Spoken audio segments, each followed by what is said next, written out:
We have a question. So this one, I'm gonna, yeah, prerequisites. Are there any prerequisites to mobbing? Is there a set of things that need to be true in a team before they can mob? Who wants to So take that? many. So many. A loaded Go ahead, question. Brett. Actually, okay, the first thing I'm going to say is it's really hard to mob if you've got really strong individual reward incentive programs at your company, right? So one thing is there are things that a company can do to make mobbing very difficult, right? But I don't know about y'all, but I'm old enough that I used to have an office. At one point, I had the title of an architect, but my office was our meeting room because we didn't have a meeting room for other people. I started pairing a long time ago, and my ego got checked pretty early on.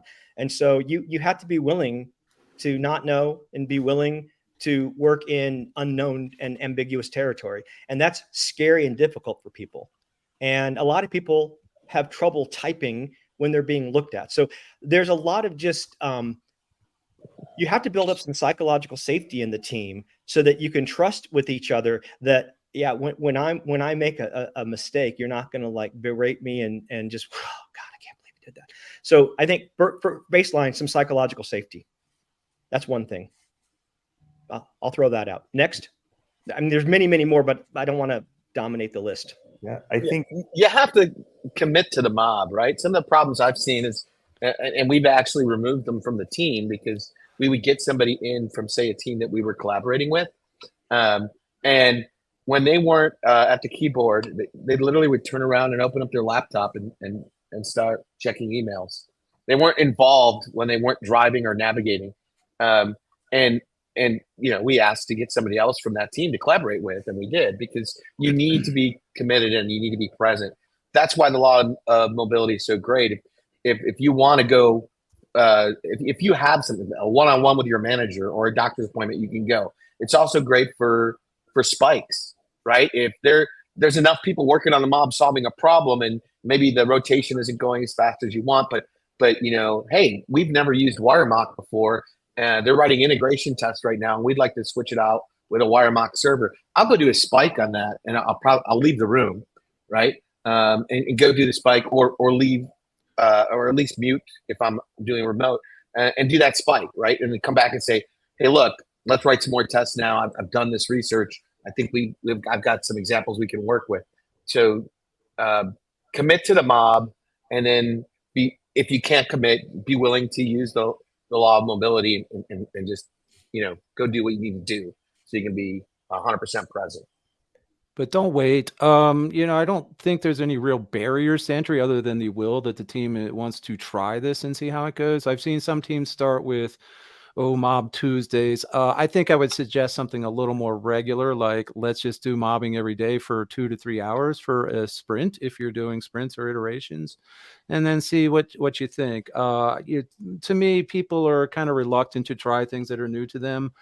Thankfully, I've seen that mob programming seems to entice people a lot more than, say, pair programming, which has a bit of an intimacy built into it that I think makes people reluctant, particularly even after they've tried it. Mob programming seems to not have that effect. It's a little bit more of a group dynamic. So most people go into the experience and come out on the other end and really enjoy it. There are certainly some people who can't mob for psychological or whatever reasons, but that number I've seen is pretty rare. I've probably worked with 20 to 30 mobs over the past 6 years, and maybe 5 people out of a few hundred were the kinds that were just not going to thrive in this environment. So yeah, try it. When Industrial Logic first started mobbing, and it was close to 10 years ago, we basically, and we've always been remote, so we have people all over the US and Canada and other places, Europe and India. We just started to doing exactly what Jeff said, about 2 to 4 hours a day. We would do some remote mobbing, remote ensemble development, and that was our first entry into it, and we started to really like it and see the advantages of it. So we wouldn't do it if there weren't advantages. We don't approach things with fads. There are no fads here. Fads come and go, but this is like long term. I see a lot of questions are popping up, and I really want to start getting to them. I just want to mention one last thing to Umar, who asked that question. If you're ever swarming because there's some production defect and suddenly, everyone's working together, they're not quite mobbing the way we have the ensemble ground rules listed here, but maybe they're swarming on something. That's as close to mobbing as you may have come. And you might point out that, why are you only doing that during emergencies? Why not, try it a little more frequently rather than waiting for emergencies to swarm and collaborate together, and maybe go deeper into it and actually mob, follow the mobbing principles and practices. So that could be your entry into it at work. But yeah, you've got some ideas now.